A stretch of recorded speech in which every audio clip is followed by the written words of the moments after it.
పోవాల్సి వస్తుంది. నిన్న అసలు జరిగినప్పటి నుంచే వాళ్ళు సర్దుకొని గుమ్మడికాయ దొంగ ముందు ఇంకా భుజాలు అప్పుడే భుజాలు తడుక్కోవడం, దొంగని అరుచుకుంటా పరిగెత్తుకుంటా పోయి తప్పించుకోవాలని చూడడం, క్లాసిక్ కేసులు ఏమైనా ఉండేవి వీళ్ళే చేసేది. ఇప్పుడు ఈ డ్రగ్స్కు సంబంధించినంత వరకు వచ్చి పడింది అక్కడికి వైజాగ్లో ఒక భారీ సినిమా తరహాలో సినిమా పక్కిలో అది బయటకు వచ్చింది, పట్టుబడింది. సిబిఐ సెంట్రల్ గవర్నమెంట్ చెందిన సిబిఐ దాన్ని పట్టుకుంది. ఓ పక్క అది జరుగుతుంటే అసలు వీళ్ళు పెట్టి వాళ్ళు చేస్తున్న ఆరోపణలు పైత్యం ఎక్కడికి పోతుందంటే, సరే సోషల్ మీడియాలో ఎవడో కింద లేయర్లలో ఉండేవాళ్ళు ఏదో చేస్తే ఉంటే పార్టీ అధ్యక్షుడు, ఆ పార్టీ వాళ్ళు పెట్టిన జాతీయ ప్రధాన కార్యదర్శి అతని కొడుకు లోకేష్, వాళ్ళు కూడా ట్వీట్లు పెట్టడం. అసలు చంద్రబాబు నాయుడు ఆయన ముఖ్యమంత్రిగా పనిచేశాడు రాష్ట్రానికి, ఇంతకుముందు చేశాడు, ఈ రాష్ట్రానికి మళ్లీ కావాలని పగటికెళ్ళాలి అంటున్నాడు.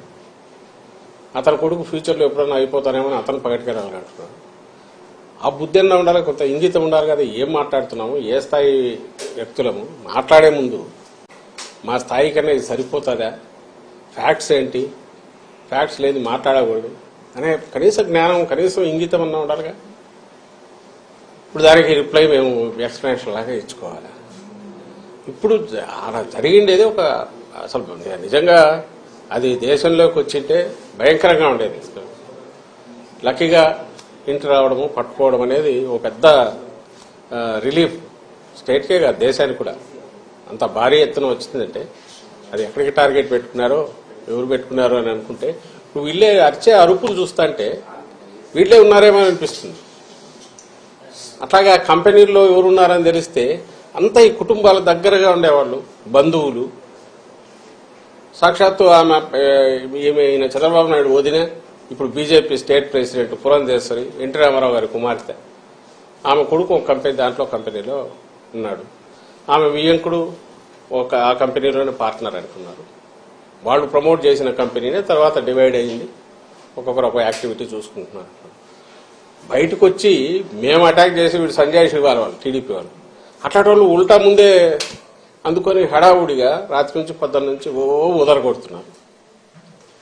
ఇప్పుడు ఇది కాదు, ప్రతి దాంట్లోనూ వాళ్ళు అలాగే చేస్తున్నారు ఫస్ట్ నుంచి ఇప్పటి వరకు. ఇది మళ్ళీ ఎన్నికలకు పోతున్న సమయంలో దీన్ని తీసుకొచ్చేసి మా మీద బండ వేస్తే మేము ఇది చేయాలి. ఇది ఖచ్చితంగా మేము అనుమానించేది ఇది ఒక పెద్ద రిలీఫ్ దొరకడం అనేది. అదే గన ఊహించలేకపోతున్నాం, అది గన తప్పించుకొని బయటకు వచ్చింటే ఇది ఖచ్చితంగా టీడీపీకి సంబంధించిన నాయకుల రోల్ ఉందని గట్టిగా అనుమానిస్తున్నాం. మామూలుగా అయితే రిలీఫ్ ఫీల్ అయ్యేవాళ్ళం, అయితే వాళ్ళ ఉలికిపాటు చూస్తుంటే, వాళ్ళు దాన్ని తెచ్చి మా మీద వేయాలని చూస్తుంటే, ప్రభుత్వం మీద వేయాలని చూస్తుంటే, వైఎస్ఆర్ కాంగ్రెస్ పార్టీ మీద నింద వేయాలని చూస్తుంటే ఇప్పుడు అనిపిస్తుంది వీళ్ళు తప్పించుకోవడానికే మా మీద నింద వేస్తున్నారని. దీని మీద ఖచ్చితంగా చంద్రబాబు నాయుడు, ఆయన కొడుకు, ఆయన వదిన పురంధేశ్వరి, వాళ్లకు సంబంధించిన వాళ్ళు, ఆ గ్యాంగ్ ఎవరో ఉన్నారనేది గట్టిగా అనుమానిస్తున్నాం. ఆ మేరకు కన్సర్న్డ్ ఏజెన్సీస్ కూడా మేము పిటిషన్లు పెడుతున్నాం. ఐ థింక్ సిబిఐ యాంగిల్లో కూడా చూడాలని మేము భావిస్తున్నాం. సార్ అంటే ఈ రోజు డ్రగ్ కేసు టెస్ట్ కేసు చూస్తా ఉంటే టీడీపీ వాళ్ళతో లింక్ అప్ అయిన ఫోటోలన్నీ కూడా బయటకు వచ్చినాయి.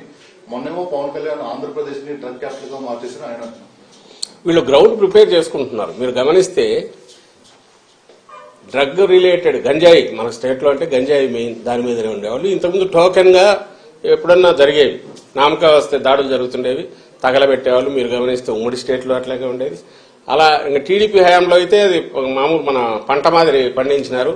అప్పట్లో టీడీపీ నాయకులే ఒకరి మీద ఒకరు అలిగేషన్స్ కూడా చేసుకున్నారు. ఉత్తరాంధ్రలో వాళ్ళ కన్సర్న్లోనే జరుగుతుంది. 100 కోట్లు సంపాదిస్తున్నారు, 1000 కోట్లు సంపాదిస్తున్నారని చూస్తున్నట్టు చంద్రబాబు నాయుడు కూడా వదిలేస్తున్నారు.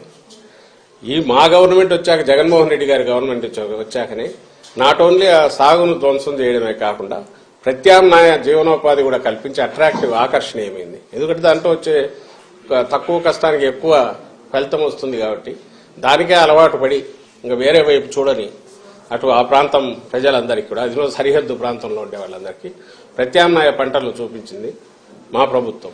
దానికోసం సెంట్రల్ గవర్నమెంట్ కూడా, హోమ్ డిపార్ట్మెంట్ కూడా ప్రైజ్ చేసింది. ఏపీ నెంబర్ 1 నిలబడింది. ఏది ఈ ఆపరేషన్ పరివర్తన అని, ఆపరేషన్ నవోదయం అని. ఎవరైతే ఈ సాగు మీద డిపెండ్ అయిన ప్రజలు కానీ బార్డర్ వీళ్ళు కానీ దానికి అలవాటు పడిన వాళ్ళను దాని నుంచి మళ్లించడంలో ఏపీ నెంబర్ 1 అనేది నిలబడింది. దానికోసం ఎస్సీబీ అదే పని మీద ఉంది. ఎస్సీబీ పెట్టిన తర్వాత 11,000-12,000 ఎకరాల్లో సాగును ధ్వంసం చేశారు. అంతటితో మళ్లీ వాళ్ళు దాని వైపు పోకుండా different crops, alternative crops, remunerative crops ను అక్కడ ప్రమోట్ చేసి వాళ్లకు జీవనోపాధి కల్పించి అది కన్సిస్టెంట్ గా నడుస్తుంది. ఉక్కుపాదం అంటే రియల్ సెన్స్ లో మోపడమే కాకుండా ఆ ప్రజలు మళ్లీ సర్వైవ్ అయి బాగా ఎదగడానికి అవసరమైన ఏర్పాట్లు కూడా చేసింది ఈ ప్రభుత్వం.